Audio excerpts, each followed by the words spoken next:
Hello, I'm Mark, and this is the Fast Track Impact podcast for researchers who want to be more productive and achieve real-world impacts from their research. So we've got 2 episodes this week, which is quite nice. As I promised, I said I would go out to the Climate Summit last week and see if I could come back with some interviews. So I have done that, and we have Dan Life, my producer, to thank for the fact that we have a second podcast episode this week based on the interviews, because the sound conditions were challenging, to say the least. But Dan has worked some magic, and you have not only a useful but a listenable episode based on those interviews. 3 people who I think can explain to us and make accessible to us just how easy it is to have impacts at those apparently unattainable scales. A lot of us think that, I could never work at that kind of scale. That's just way beyond my reach. And these are just real people like you and me with needs, very often evidence needs. And if that's the case and you've got the relevant evidence, then, hey, there are very real opportunities to connect with these people. Now, in the first part of this podcast, kind of 3-part series here on getting your research into policy, I thought about the kind of philosophical or moral underpinnings of how we engage with policy. And I talked about 4 ways in which you can inadvertently cross a line, and this is an ethical or moral red line, between just influencing policy based on your evidence through to something that might be perceived more like manipulating policy. Of course, something that none of us want to ever be accused of or end up doing, whether inadvertently or not. And I promised that I would get more practical. So this week I'm going to think in more practical terms. I'm going to draw briefly from some of the practical lessons I learned from my mistakes as well as my successes last week at the UN, and then I'm going to talk you through some of the key things that you need to get right if you want to write a really powerful policy brief that will work, and how you can then take that policy brief and whatever else you've got to then work in a kind of, I'm calling this the pincer movement. That might sound a little bit ominous, but working from the bottom up and the top down, how you can do this in a way that really works in very practical terms. And as I suggested in the first part, as I move through the episode today, and by the time we get to the end of this, we're going to be moving more relational by the moment. And as we get more relational, more influential, and of course at the same time we are increasing our risks. This is in particular risks to our time and to our reputation, but potentially more than that as well. So we're going to take a careful approach to this. This is my plan. For me, the climate summit last week was massively successful in terms of trying to work with my colleagues. And this is not just me, but a group of researchers and colleagues from the charity that I work with to try and help the international policy process and do that in a way that is evidence-based, based on research by myself and many others.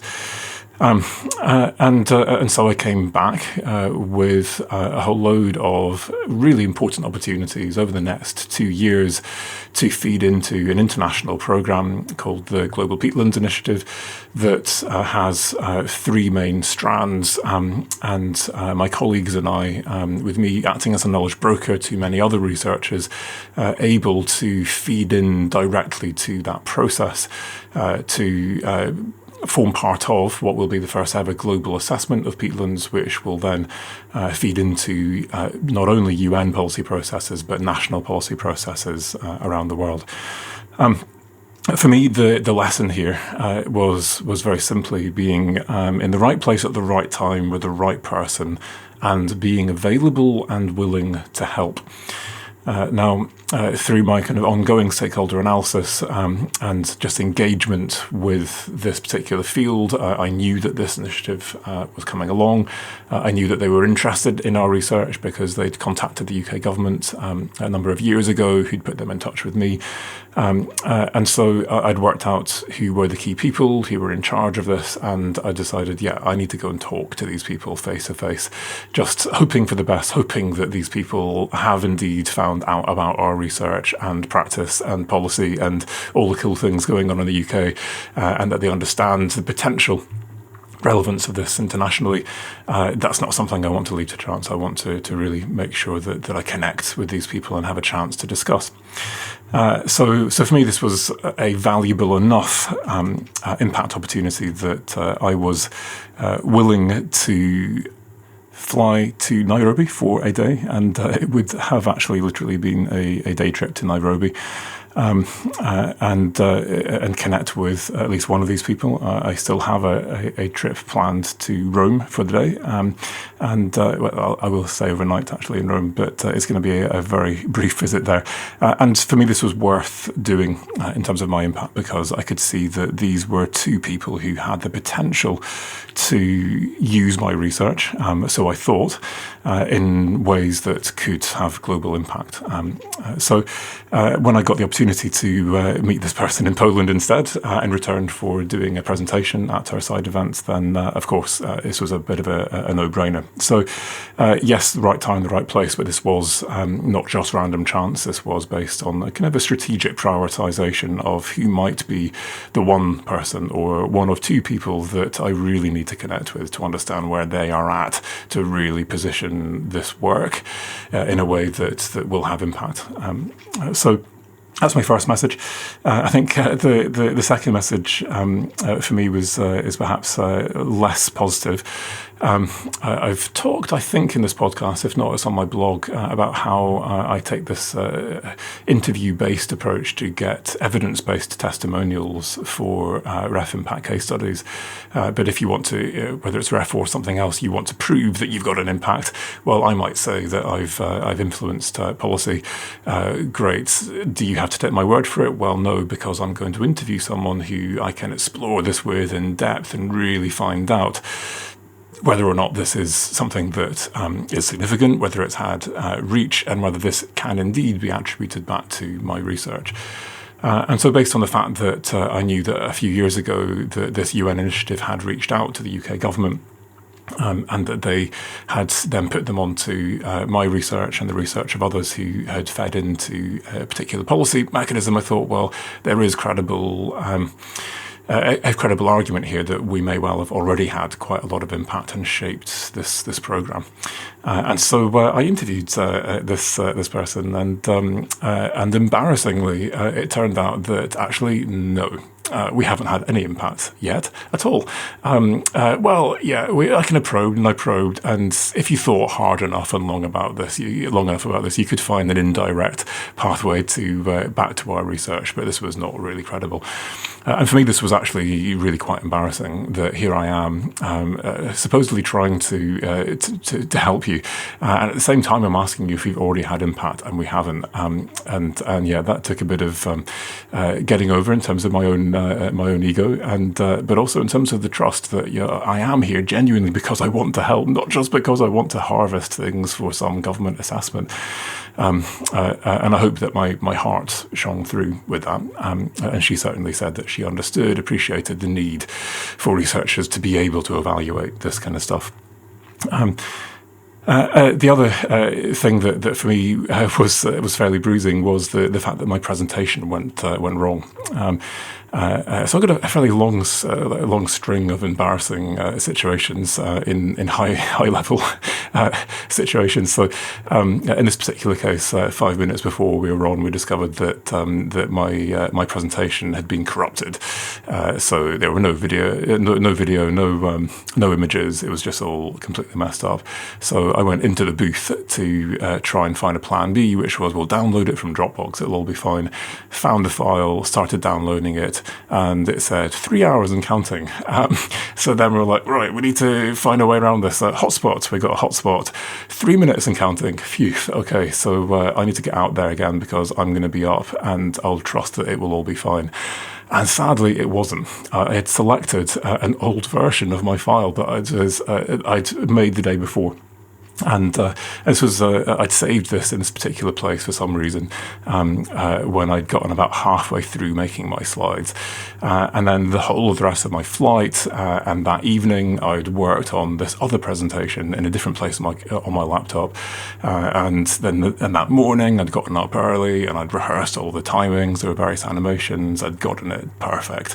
But that presentation was nowhere to be seen. What I got was my half-finished presentation. And already in the first half, I'm thinking, no, this is really suspicious. All these timings are wrong. Oh my goodness, multitasking. Oh, what's going to happen next? And then, yeah, halfway through my slides, that was it. No more slides. So I looked back at the video, and you know what? I managed to bring it back from the brink, but it was a decidedly mediocre presentation, and not the slick and impressive presentation that I had hoped to wow my audience with. So the question I've got for you is when you put yourself out here, you take these kind of risks, then, well, hey, it doesn't always work out and things will go wrong. This is the risk that you take when you engage at these high levels and you put yourself out there.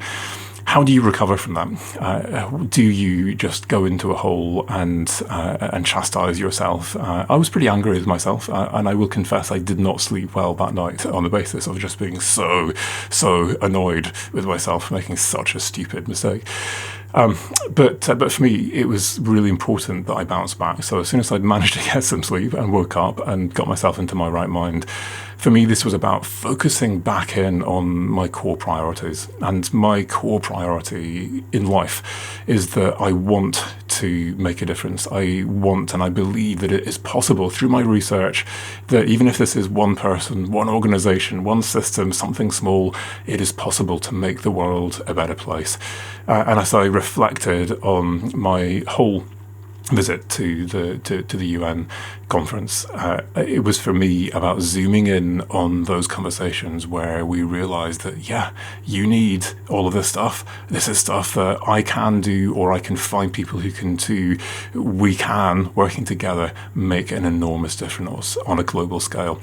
And that's where I've gone to in my head. And it's not that I've ignored the things that went wrong. I'm learning lessons that I need to be a little bit more humble and slow when it comes to evaluating my impacts and preparing myself for these kinds of high stakes events. I need a proper plan B sorted out in advance.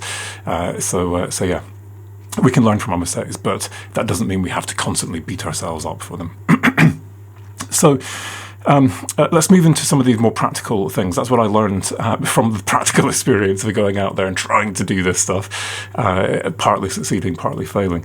But more generalizably, policy briefs and then this interpersonal stuff, but practical. How can you actually go about doing this stuff successfully? As a bit of a disclaimer, is it a disclaimer? Anyway, I mentioned this in part one, but in case you've not listened to part one yet, it's important that I say that some of the things as we kind of go down this relational spectrum will become more and more about influencing policy with our evidence, a much higher risk. And I think that it's important that we know that we're doing this stuff over and above the standard mechanisms for engaging with whatever policy organization we're working with. And so whatever organization it is, there will be standard mechanisms, consultations, inquiries, whatever it is, that you need to go through if you want to influence the decisions of that particular body. And you can find that out on the web normally, depending on what country you're working in and how obscure that is. You can work through your in-country partners, but you will be able to find out what are the standard mechanisms through which decisions are made and through which evidence normally gets put into those processes, and how can you work with those processes. And I think that people will ask questions if we don't don't follow those processes. It's right and proper that we try to. In my experience, I'm 50-50 on whether I actually get time to submit evidence to all the consultations I would like to. I have a busy life. I don't want to work weekends. So yeah, sometimes I miss those deadlines. So let's be realistic there. But also, I think it's important to recognise that actually, well, hey, I gave evidence in this particular hearing or whatever it was.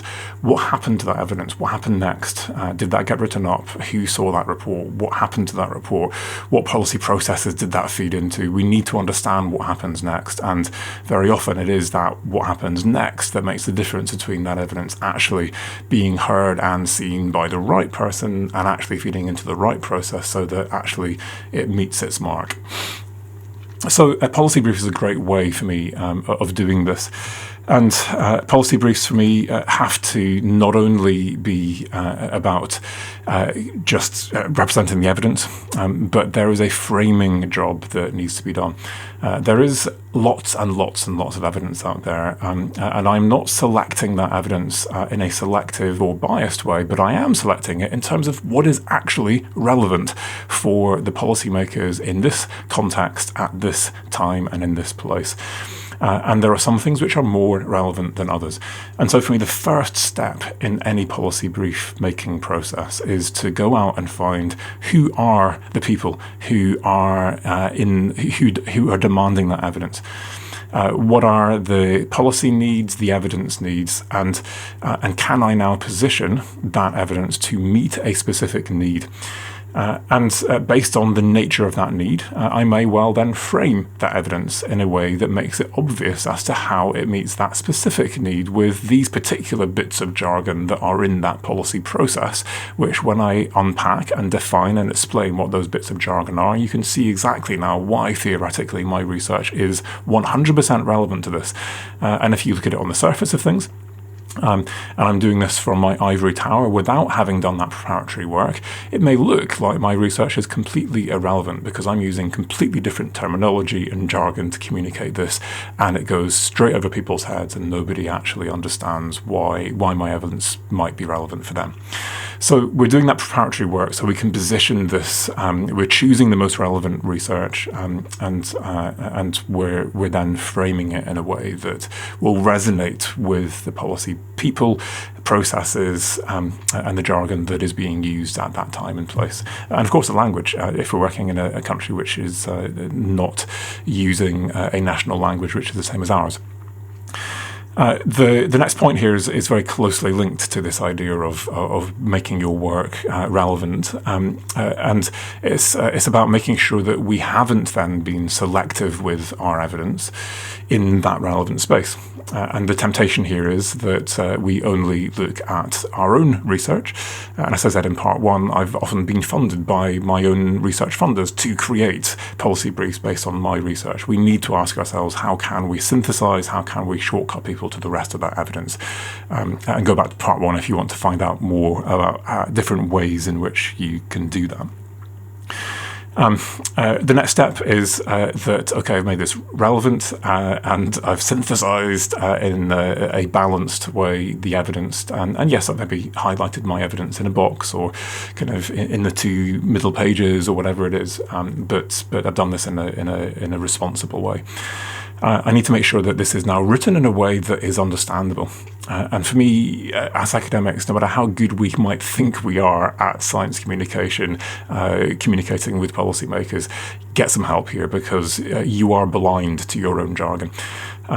So for me, I will get someone from my funding organisation. I will get a project manager, someone who I think may be less in my little academic bubble, to have a read through this and say, yeah, that makes sense. And what? I don't understand that. And I'm now either defining my terms or I'm just translating those academic terms into plain English.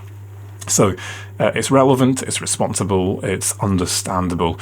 This is really targeted now to the right people at the right place at the right time. And my final step before I'm actually now taking this to the policy world is I stress test it. Now, this is something that I do that not everyone does, and it's not for the faint-hearted. There are some of my colleagues who really dislike what I do in this particular space. So take this with a pinch of salt. Decide for yourself if you like this idea or not. But I like to stress test policy briefs, in particular that are on highly contentious issues. So I've got a particular policy issue that I think I've got evidence on, and I'm now taking this out to the two extreme ends, or multiple extreme ends of that debate. And I'm saying, what do you think? And I'm inviting people to shoot holes in my arguments and in my evidence. In some cases, a lot of cases in fact, people don't like the evidence, and so they try and shoot holes in it, but actually the evidence still very much stands. And now I've flushed out the arguments that people will use in order to try and undermine or delegitimize that evidence base, so that when I actually take this policy brief now into the public space, I can predict some of the most challenging issues that people might bring up, and I've already pre-prepared my arguments to explain why, in fact, this evidence still stands and why it is, in fact, robust. And I'm much more likely to stand up to that public scrutiny. Of course, the other thing that might happen is that people actually identify flaws in my argument or flaws in my evidence. Especially if I've not managed to do some kind of systematic review or rapid evidence synthesis, and this has been more of a narrative review based on my expert knowledge, the expert knowledge of my team, to contextualize our latest findings, I am fallible. I may well have missed something important, and now someone comes in and says, yeah, but what about that paper? What about that data source? That seems to directly contradict what you are saying in your policy brief. And if that's the case, I'm going to interrogate that. I'm reading that paper, I'm looking at that evidence. And in some cases, in my experience, I have actually revised my policy brief and said, okay, there is not robust enough evidence yet to say anything reliable on this particular issue. And I change from what seemed to be a clear evidence-based statement, which might have fed into a policy option, to, you know what, actually we're not saying anything at this point on this because the jury looks like it's still out based on what came out of my stress testing. So really important, I think, if we're going to do this in a robust way that stands up to scrutiny, if there is actually a problem with my argument or the robustness of the data or the research that underpins this, that I know that in advance and I'm not blindsided by someone popping up and saying, hey, what about this, when this is already in the public domain. This is not going to look good on me, and it's going to confuse people and undermine trust. So uncomfortable, but I would argue important. And then the final thing that for me the stress testing process does is it tests my framing of the issue. And very often what I find at this point is that people actually misunderstand my arguments because they are coming from such a different world, from such a different place, that actually the way that I framed this is really unhelpful for them.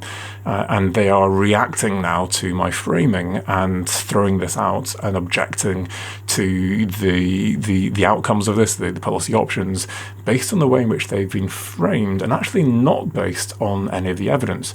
And when you can disentangle those two things and you can spot that actually all of the holes people are shooting in this is actually about the framing around this and not in terms of the evidence, then in some cases it is possible to look at that framing and say, well, okay, that's how you understand these issues. That's what looks like it's most important to you. That's the thing that seems to be quite offensive, or whatever it is that you've spotted from the stress test. And now can I legitimately reframe this to an extent so this is less contentious, less offensive, that it will resonate more strongly with more different groups, but respecting the fact that that evidence remains exactly as it was. It's just a slight change in the framing. And this is where it gets contentious, and I've done this before. And one of my colleagues has come back to me and said, "Look, this is completely inappropriate because you're changing the evidence." And I was able to articulate and explain, well, actually, this is what the evidence was, and this is what the evidence is now, and you can see the evidence is the same. I just changed the framing, and for me, that is how I make sure that this resonates and that it meets its mark. He still actually wasn't happy with that. But for me, I felt that I was still on a robust enough footing to be able to go into the policy environment with that reframed approach to the evidence.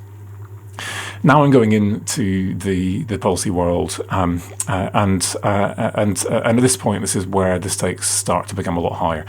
Already we're increasing the risk to your time at this point. It's going to take you a lot longer to research this. I'm going and I'm talking to actual members of the policy network, whether they are politicians or, more likely in my case, civil servants, or other people in this policy network who dynamically come in and out of contact and influence with the policy community, so the third sector, for example. But that's effort, that's time that is taken to research how I position this, to stress test, to get feedback, to revise, to re-revise, etc. And I'm going to argue at this point that this is unambiguously a good thing. And yes, that might be a risk, but for me, that is a risk you have to take if you're going to bother putting together a policy brief, because otherwise you are, I would argue, very likely to be wasting your time. Yeah, you've got this beautifully designed policy brief that you've now put out to the world, but it is probably going to miss the mark. It's 50-50 at least. Maybe you get lucky, but for me, that's not a chance I want to take in terms of wasting time doing this from within my ivory tower. So let's hope that you're still with me here. We're going to take that risk to our time, and we're only going to bother doing this if we're willing and able to put aside the time to do this properly, and we take this relational approach to writing our policy brief, respecting that the evidence is the evidence throughout. Now I'm going into this world with my policy brief. And for me, the two ways in which I would do this would be one-to-one. So by the time in March I'm going out to the UN Food and Agriculture Organization, I will have a policy brief with me. It's going to be a draft policy brief asking for their feedback on this, which for me is a great way of actually getting policy impact at the same time as getting buy-in and ownership over that process and feedback, doing that stress testing, so that now we've got something even more robust, which I now do with those members of the policy community. So one-to-one, whether it's the final piece or a fairly good draft of something that I believe in and think is robust, but I'm getting feedback on from someone influential. Or I'm doing this in a policy seminar type situation, which is what I'm doing tomorrow in Westminster. So two policy briefs on people's chairs as they come in, but it's me now talking through what are the key things and why those might be sensible things to do based on the evidence. But opening up to questions. For me, this is the crucial point now, because, well, hey, who knows, maybe actually there's something slightly faulty with this, even although I've gone through that stress testing process. And I already know that in the title of my presentation, I've changed the policy brief. There is one word that a number of people in that policy community have objected to that I've got to come back from already. So my stress testing process clearly didn't work as well as it should have done. But I can now take those questions, those objections. Well, yeah, but it doesn't work in this context. And what about this? And what about that? And maybe I have some answers that says, well, actually, it does work because of this. And this is how I would use it in that context. And maybe I don't know all of the answers, but there's a conversation to be had. And let's go back. And I'm going to do some reading. I'm going to get some colleagues on the case. Give me your name, I'll come back to you on some of this stuff. And now what might be a policy brief which is about to crash and burn, it turns out this isn't as relevant as people thought it might be, I actually bring back from the brink, because, hey, you know what, now adaptively in answer to questions, I can explain why this is relevant. I can pull out the things that for that group at that time will make sense. And for me, the biggest challenge is that we're going to be getting an update on Brexit policy in this particular department at the very beginning of this whole thing. And I don't know exactly what the cutting edge is, and it may be that debate has already moved on way beyond the stuff that I'm suggesting based on my research. I'm not quite sure whether I will be able to adapt that quickly and that significantly, depending on what I hear at the beginning of that session. We will see. But it is that potential for adaptive reframing, selection of stuff that, hey, okay, I'm going to zoom in on this one aspect now that is still relevant and focus on that rather than you writing this whole thing off at this point. And of course, the risk at this point is that someone asks you a question, and it all goes horribly wrong at this point. So, in Poland last week, the former head of the Green Party in the UK was in the audience, and at one point she actually heckled me while I was talking in relation to Brexit, because I was talking about post-Brexit policy, which she argued was not going to happen, and I acknowledged, but kind of kept moving, because for me, coming out on one side or the other of that debate, it puts me, politically positions me, which is not something that I want to do. Certainly not on a platform like that. And then she asked me the most politically charged question that I've probably ever had.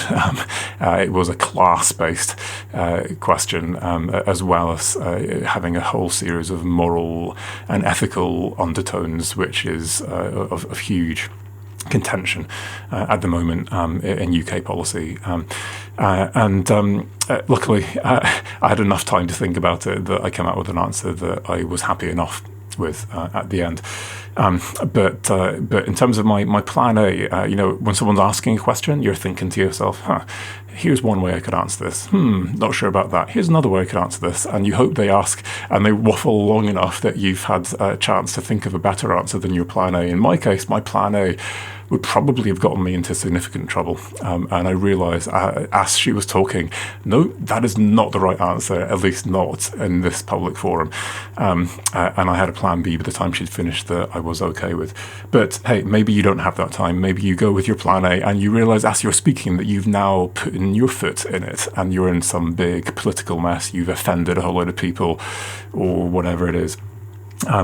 So yeah, high risk now to your reputation, as well as your time, as you take this into the real world. But I would argue at this point that you are now significantly more likely to have impact. Not only have you adaptively discussed this and enabled those in the audience to understand what it's about, to really interrogate the evidence base behind this and really get to grips with it, but I want to understand why it is genuinely relevant to them, if it is, of course. You've also been able to look these people in the eye, and they've been able to look you in the eye, and they've seen your body language, and there is a sense of, yeah, this person knows what they're talking about. This person is an expert in their field, and this is someone that I could do business with. There is now the start of a conversation, the start of a relationship with these people. Which then leads me to the final point, which is, well, what happens after these things, and how can we follow these up? So I've already talked, I think, a couple of episodes ago about my postcard to your future self, which I'll be using tomorrow, to GDPR compliance, and systematically get a sense of who is in that room and what are their issues and how can we follow up and help support them as they use evidence after the event.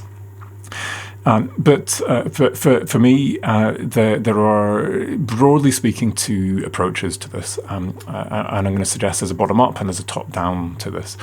So the bottom-up for me is identifying individuals. This can be in a meeting like this. So I'm going and I'm talking to people. I'm making myself available during the breaks, etc. I'm identifying these people so that there are genuine conversations happening on the day that I then follow up. I take their business card. I email them. I follow up from there, from the bottom-up, based on whoever is there. The other approach is that I might use a stakeholder analysis to systematically try and identify in my particular country, policy organisation, whatever, who are the people who deal with evidence in this organisation, and who are the people who deal with evidence in my field on the issues that I think my research is most relevant to for this organisation. And usually you can do that through an internet search. If not, I would do this through my networks, starting with more engaged academics who work with that department, for example, or in that issue space, or others who work with those policymakers to try and work out who are the people who work on these evidence type issues. Great. So I've identified a person and I'm reaching out to them. And as I've said before, in terms of my use of stakeholder analysis, this is my empathic step where I'm trying to understand what are the issues that you're working on, what are the things that are stressing you out that you don't have time to do, that are major political pressures on you that you need most help with. Whatever I can find, and then it's not just here I am, here's my research, and can you use it? In which case, most people will not even reply to your email. It's so here you are, and from my understanding of the issues you're working on and the needs you have, I wonder whether I might have something that I could help you with, and can I meet up with you to explore whether me and my colleagues might be able to help you more in this space. Much more likely you get at least a telephone conversation. Maybe you can meet up with this person face to face. And again, you're looking them in the eye. There is that sense of, is this person trustworthy or not? They can interrogate you. They can ask questions. You can get a sense of, this person is trustworthy. They have expertise. It's worth continuing the conversation. And for most of the people that I work with, and these are people typically at low levels, but it could be a key person at a high level in these policy networks, they will all have people that they go to as trusted advisors. Many of them are within their own organisation, and in some cases they may be academics, but it's quite rare that they are in fact academics. And I'm going to these people and I'm making myself available. And it's important that it is a genuine offer of help, and it's not some kind of thing that is just about, I want you to use my research, and if you're not going to use my research, I'm not interested. Because the chances are, it is possible that they say, I want some help. And actually, it's kind of to the side of your research. And you have to be able to help selflessly, whether that's you doing that work or signposting them to others, that you make sure deliver on time, understandable to a high level of robustness, so that you actually are able to genuinely help people where they're at with their current needs. And you can then earn the role of trusted advisor. It's not an official position, but you then become that person's go-to on these issues, because they know that whether or not this is in your interests, whether or not this is your research, you can help them access the evidence, the people, the networks they need to get what they need on time, to standard and understandable. And that is hugely valuable to most people in these positions, because you're saving them time, you're increasing the rigor of their job and helping them to do a better job. So great. This is about public service. I mean, you have to be up for that, and that's why this now is really high risk in terms of your time. And so for me, and this process over the next 2 years, this is a significant chunk of my time that I'm putting to this. It's a significant chunk of postdoc time, project time, networks, making sure that I deliver. Whether or not this is actually relevant to my research, it's about making sure that I help and that we achieve impact based on evidence, whoever's evidence that might be. So at this point now, we start to be able to kind of move up the way. So if you have started at the very bottom with the most junior members of staff, you built trust there, then as they move to new roles, you're asking if they can introduce you to their successor during their handover. You're offering them an hour by phone, all the basic stuff you need to know based on the evidence coming into your new role. Most people will instantly say yes, and you start building that new relationship, but you're shortcutting it because you come recommended from their predecessor. They very often will then recommend you in organisation. You're needing more information on that. You should talk to Mark. He knows all of the people on this. He can help you get this information. Great. So you're now actually often directly interacting with people at much higher levels that would have been invisible to you in the organisation. And even if they were visible, they probably would never have replied to your email in that first instance. Great. And maybe even you're getting to pitch ideas directly to the people now who are briefing ministers, the delegations to these UN conventions, going on those conventions, those visits with them potentially, who knows, because of that position that you built on the trust and the social capital that you have, they know that you're not just in this for your own benefit. The final part of this kind of pincer movement, as I'm describing it, is to come from the top down, and this is really not for the faint-hearted. But you're now making friends with the people who go for lunch with the policymaker, who golf with that person, who are friends with them, who are trusted by them already. And for me, you have to be very, very careful, very selective here. And this is about identifying people that you can trust, that you can work with, because at this point, things can go very badly wrong if you trust someone who is quite happy to cherry pick, distort, or in other ways drag your name through the mud for their own benefit. So in my case, looking across this policy network, I could see that the International Union for the Conservation of Nature had a high degree of influence. It was very much an evidence-based organisation by its precepts, the way in which it's organised. It's not allowed to lobby government. Government is actually part of this. Each of the devolved administrations in the UK sit on this IUCN's UK committee. So by definition, we can't lobby government. So for me, this was a very safe place for me to work, and I became research lead for their UK peatland programme, which was one of the ways in which I was then able to pitch my research at the levels I was able to the two people in the UN that then led to my meeting in Poland and my subsequent meeting in Rome, because this is now not just me.